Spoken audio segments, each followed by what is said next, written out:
Gusto mo bang tikman yung bago?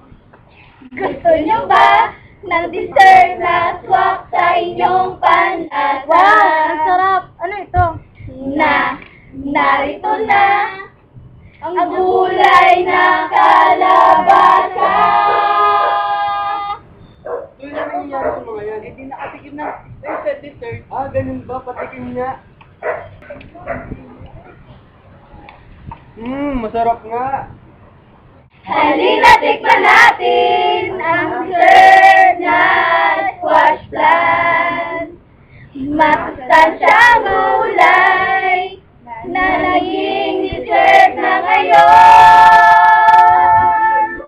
Squash plant is squash plant, ang bagong dessert ngayon.